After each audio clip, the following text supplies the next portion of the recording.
వెస్లీతో స్నేహం. అతనికింకా 19 సంవత్సరాలు నిండలేదు. కొద్దిగా పాలిపోయిన రంగు, మెల్లకన్ను, అయినా ఆ కళ్ళల్లో ఏదో మెరుపు. ఆ యువకుడు జంకుతూనే చార్లెస్ వెస్లీ గది తలుపు తట్టాడు. ఆక్స్ఫర్డ్ విశ్వవిద్యాలయంలో ఒక అధ్యాపకుడు చార్లెస్ వెస్లీ. 26 ఏళ్లుంటాయి. తన అన్న జాన్ వెస్లీలా అంత పేరు మోసినవాడు కాకపోయినా దేవుని సేవలో జీవితకాలం అంతా ఆయనకి కుడిభుజంగా నిలిచినవాడు చార్లెస్. తలుపు తెరిచి ఎదురుగా కనిపించిన యువకుణ్ణి చూడగానే అతనిపై ప్రేమ వాత్సల్యం పుట్టుకొచ్చాయి వెస్లీకి. తన జీవనోపాధి తానే ఆర్జించుకుంటూ చదువుకునే కుర్రవాడు అతడు. అతని పేరు జార్జ్ విట్ఫీల్డ్. తలుపు తట్టినప్పుడు, లోపలికి వచ్చినప్పుడు ఉన్న జంకు కొంతసేపటికి తొలగిపోయింది. అతి వినయం పక్కకు నెట్టి వెస్లీ తన ముందు ఉంచిన పదార్థాలను స్వేచ్ఛగా తింటూ, వెస్లీ కనపరుస్తున్న ఆసక్తితో ఉత్సాహం తెచ్చుకుని తన జీవిత కథ చెప్పసాగాడు జార్జ్ విట్ఫీల్డ్. క్రితం సంవత్సరం గ్లోస్టర్ నుండి ఆక్స్ఫర్డ్ వచ్చి పెంబ్రోక్ కాలేజీలో చదువుతున్నానండి. మిగతా కుర్రవాళ్ళంతా నన్ను తమ వెంట వేసుకుని అల్లరి చిల్లరిగా తిప్పడానికి ప్రయత్నించి ప్రస్తుతం విసుగెత్తి ఊరుకున్నారు. 1715 ప్రాంతాల్లో ఇంగ్లాండ్లోని గ్లోస్టర్లో పుట్టాడు జార్జ్ విట్ఫీల్డ్. ఆ ఊళ్ళో పేరు మోసిన హోటల్ బెల్కి యజమానురాలు వాళ్ళ అమ్మ.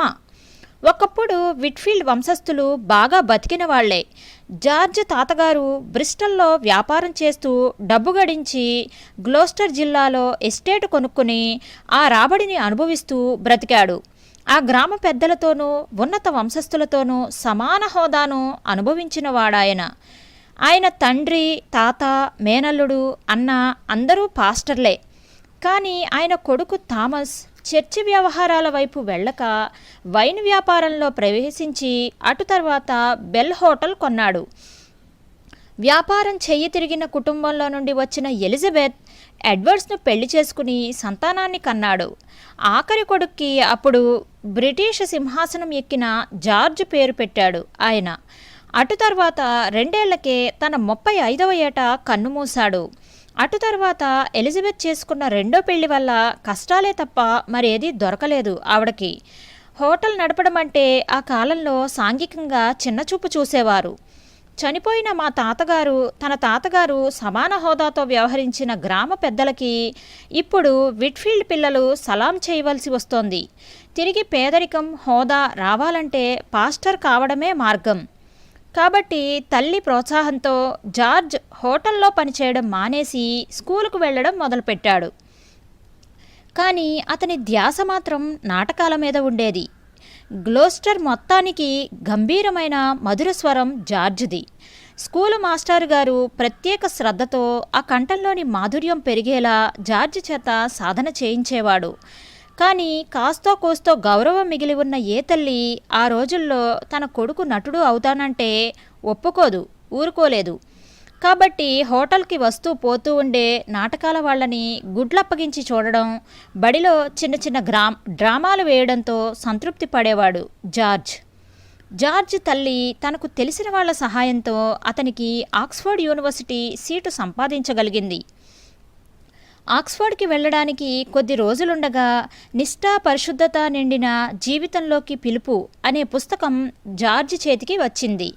దీని రచయిత విలియం లా గాబ్రియల్ హారిస్ అనే జార్జ్ స్నేహితుడు అతనికి ఆ పుస్తకం ఇచ్చాడు. అతను ఆ నగర మేయర్ కొడుకు. గ్లోస్టర్ మొత్తంలో పెద్దదైన పుస్తకాల షాపు వాళ్లకు ఉన్నది. ఆ పుస్తకాన్ని ఎక్కువసేపు జార్జ్ చూడలేకపోయినా చదివినంత వరకు దానిలోని మాటలు అతన్ని ఉత్తేజుడు చేశాయి. ఇలా రాశాడు రచయిత: ఇలా పిలువబడిన వ్యక్తి నిష్ట కలిగి తన ఇష్ట ప్రకారం జీవించక, లోకరీతిగా నడుచుకోకుండా దేవుని చిత్తానికి పూర్తిగా సమర్పించుకుని ప్రతి విషయంలోనూ ఆయనను తలుచుకుంటూ, ఆయనను సేవిస్తూ, దైనందిన జీవితంలో దేవుణ్ణి ఒక భాగంగా చేసుకుంటూ ఆయన మహిమార్థం ప్రవర్తిస్తాడు. ఏ పని సగం సగం చేసి వదిలిపెట్టే మనస్తత్వం కాదు జార్జ్ది. అప్పటి నుండి ప్రతిరోజు ప్రార్థనలు వల్లించడం, రోజుకు 3 సార్లు కీర్తనలు పాడడం, శుక్రవారాలు ఉపవాసం ఉండడం, పేదలని దర్శించడం చేయసాగాడు. గ్లోస్టర్ దేవాలయంలో క్వైర్ లీడరు అప్పుడప్పుడు తాగి వస్తున్న ఖాతరు చేయక ఆరాధనకు హాజరయ్యేవాడు జార్జ్. అతని అన్నలు, అమ్మ నవ్వుతూ అనుకున్నారు, ఇది ఎంతో కాలం నిలవదులే, ఆక్స్ఫర్డ్ వెళ్ళగానే ఈ పిచ్చంతా వదిలిపోతుంది అనుకున్నారు. కానీ అలా జరగలేదు. ఆక్స్ఫర్డ్లో జాన్ వెస్లీ సారథ్యంలో నడుస్తున్న భక్తులు గ్రూపులో తాను చేరాలని తహతహలాడాడు. ఆ బృందం వాళ్ళ క్రమబద్ధమైన పద్ధతులను చూసి అందరూ వాళ్ళని మెథడిస్టులు అని పేరు పెట్టి ఎగతాళి చేసేవారు. కానీ సత్కార్యాల ద్వారా, మంచి ప్రవర్తన ద్వారా తమ ఆత్మలను రక్షించుకునే అభిలాష తప్ప వాళ్ళకి మరేమీ వెర్రితనం లేదని జార్జ్కి తెలుసు. కానీ అందరి హేళనకి తను గురికావలసి వస్తుందని బాహాటంగా వాళ్లతో చేరలేకపోయాడు. అతని పిరికితనానికి చార్లెస్ వెస్లీ అతన్నేమీ అనలేదు. సలహాలు, ప్రోత్సాహం ఇచ్చి ధైర్యపరిచి తరువాత జరిగే మీటింగ్కి రమ్మని ఆహ్వానించి సాగనంపాడు. మీటింగులకు వెళ్లడం మొదలుపెట్టిన తర్వాత కూడా తాను మీటింగ్ నుండి తిరిగి వచ్చే దారి అంతా చార్లెస్ వెస్లీ తన వెంటే నడవడం జార్జ్కి ఇబ్బందిగా ఉండేది. దారి పొడుగునా జనం ఎగతాళిగా నవ్వుకోవడం, అవాకులు చవాకులు పేలడం, తాను కూడా మెథడిస్ట్గా మారిపోయాడని వాళ్ళు చెప్పుకోవడం జార్జ్కి నామోషిగా ఉండేది. ఒకసారైతే వెస్లీ గది తలుపు కొట్టబోతూ ఉండగా మరో ఉపాధ్యాయుడు అటుగా వస్తుండడం గమనించి తలుపు కొట్టకుండా తనకు అక్కడేం పని లేనట్టు మరోవైపుకు వెళ్ళిపోయాడు జార్జ్. అయితే మతపరంగా జీవించడం ఎంతో సంతృప్తికరంగా ఉండేది అతనికి. అదో విచిత్రమైన పోరాటం. వారంలో 2 సార్లు ఉపవాసం, ఉదయం సాయంత్రం ధ్యానం. మనసు పరిపరి విధాలుగా పోతున్న దాన్ని లొంగదీయడం. కాలేజీ గడియారం 9, 12, 3 గంటలు కొట్టినప్పుడల్లా చేతిలో ఉన్న పని వదిలేసి కంఠస్థం చేసిన ప్రార్థనలు వల్లించడం. ఈ విధంగా వెస్లీ సోదరులను అనుకరిస్తూ మతానికి సంబంధించిన కర్మకాండల్లో మునిగి తేలడం ద్వారా ఇతరుల హేళనలు లెక్క చేయకుండా ఉండగలిగే శక్తిని పొందడానికి ప్రయత్నించేవాడు. పండితుడు, చండశాసనుడు అయిన జాన్ వెస్లీ పర్యవేక్షణలో ప్రార్థనలు జరిగేవి. ఎవరు ఏ ఏ సత్కార్యాలు చెయ్యాలో ప్రతివారం జాన్ వెస్లీ వాళ్లకు కేటాయించేవాడు. పెంబ్రోక్ కాలేజీ అధ్యాపకులకు కోపం వస్తుందని తెలిసి కూడా జార్జ్ జైళ్లను దర్శించేవాడు. అక్కడి ఖైదీలంతా విచారణ కోసం ఎదురుచూస్తున్నవారు. కొందరికి కొరడా దెబ్బలు పడవచ్చు, కొందరికి ఇనుము కాల్చి వాతలు పడవచ్చు, కొందరికి ఉరిశిక్ష పడవచ్చు, కొందరికి తమ అప్పులు ఎప్పటికీ చెల్లించలేనందువల్ల జీవితాంతం జైల్లో ఉండవలసిన వాళ్లై ఉండవచ్చు. వాళ్లతో పాటు ఆ చింకి చాపల మీద కూర్చుని ప్రార్థనలు చదివేవాడు జార్జ్. ఇది కాలేజీ అధికారులకు తెలిస్తే అతనికి జైలు శిక్ష పడే ప్రమాదం లేకపోలేదు. ఒకసారి చార్లెస్ వెస్లీ జార్జ్కి మానవ హృదయంలో దేవుని జీవం అనే పుస్తకాన్ని ఇచ్చాడు. కొంత చదివాక ఒక చోట అతనికి షాక్ కలిగించే వాక్యాలు కనిపించాయి. మతపరంగా జీవించగోరిన వాళ్ళు చాలామంది మతానికి అర్థం తెలియకుండానే ఉన్నారని వాపోతూ రచయిత ఇలా రాశాడు.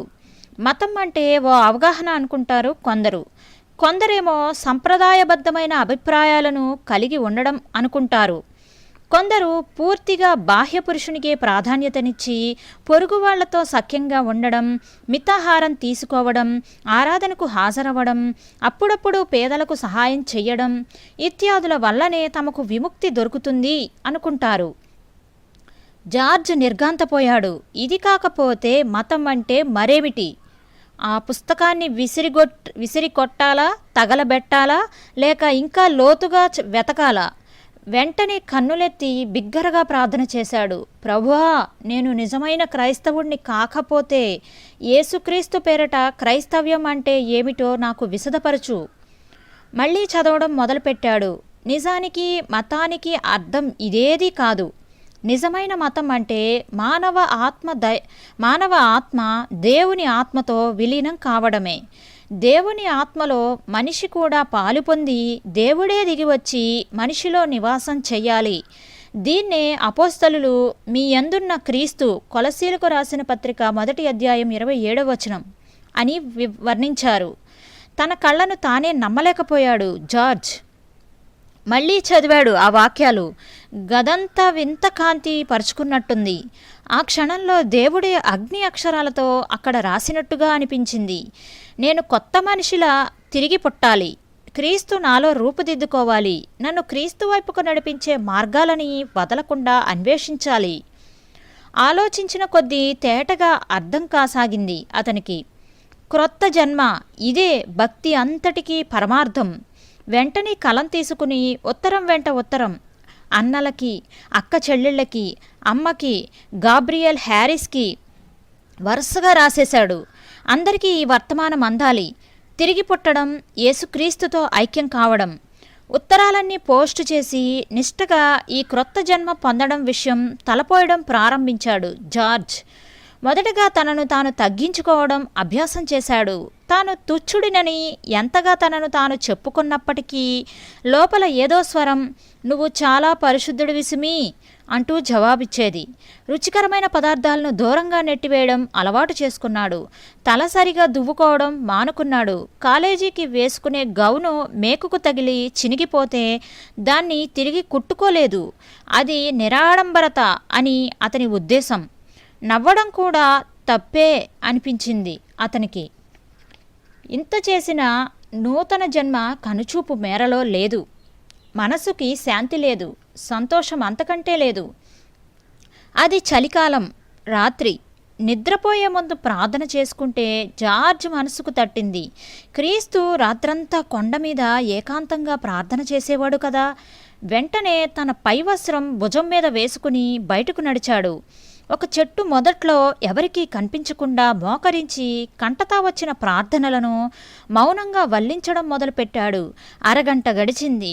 అలాగే బోర్లాగా పడుకుండిపోయాడు. వర్షం మొదలైంది. తీర్పు దినం రానే వచ్చింది అన్నట్టుగా, ప్రళయం ముంచుకు వచ్చినట్టుగా పెనుగాలి చెలరేగింది. ప్రార్థనలకి జవాబు లేదు.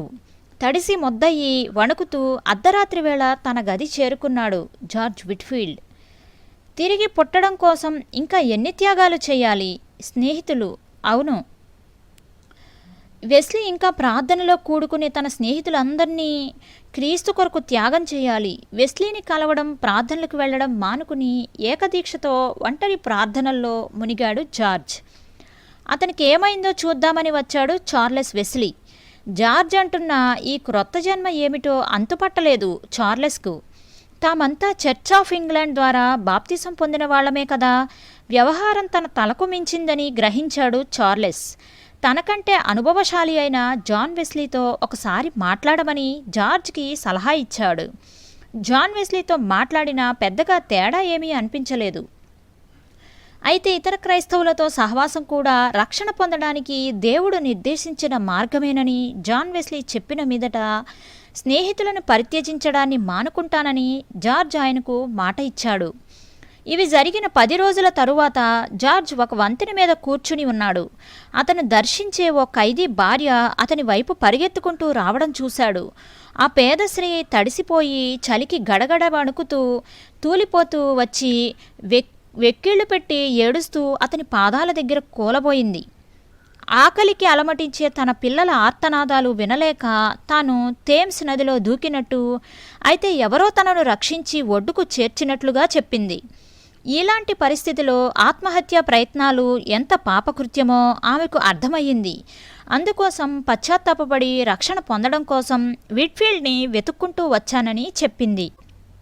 విట్ఫీల్డ్ ఆమెకి కాస్త డబ్బు ఇచ్చి ఆమెని, ఆమె భర్తని జైల్లో దర్శిస్తానని మాట ఇచ్చి పంపించేశాడు.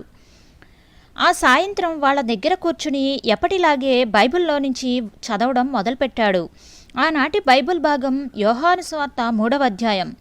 క్రొత్త జన్మ గురించి వ్రాయబడిన అధ్యాయం. ఎంత బుర్ర బద్దలు కొట్టుకుంటున్నా తనకు అంతుబట్టని అధ్యాయం. చదువుతూ 14వ వచనానికి వచ్చాడు. అరణ్యంలో మోషే సర్పమును ఎలాగూ ఎత్తెనో అలాగే విశ్వసించు ప్రతివాడును నశింపక ఆయన ద్వారా నిత్యజీవము పొందినట్లు మనుష్య కుమారుడు ఎత్తబడవలెను. దేవుడు లోకమును ఎంతో ప్రేమించెను కాగా నేను నమ్ముతున్నాను అని గట్టిగా అరిచిందా స్త్రీ. నేనిక నశించను, ఎందుకంటే ఇప్పుడే నేను ఆయన్ని నమ్ముతున్నాను. నేను తిరిగి జన్మించాను, నేను రక్షణ పొందాను. ఆమె భర్త నిలువున వణికిపోతున్నాడు. జార్జ్ 2 చేతులు పట్టుకున్నాడు. నేను నరకానికి తుదిమెట్టులో ఉన్నాను ఇంతవరకు. రక్షణ రహస్యం నాకు ఇప్పుడు అర్థమయ్యింది. నేను రక్షించబడ్డాను. నేను నమ్ముతున్నాను. ఆహా, ఎంత ఆనందం! జార్జ్ నిర్ఘాంతపోయాడు.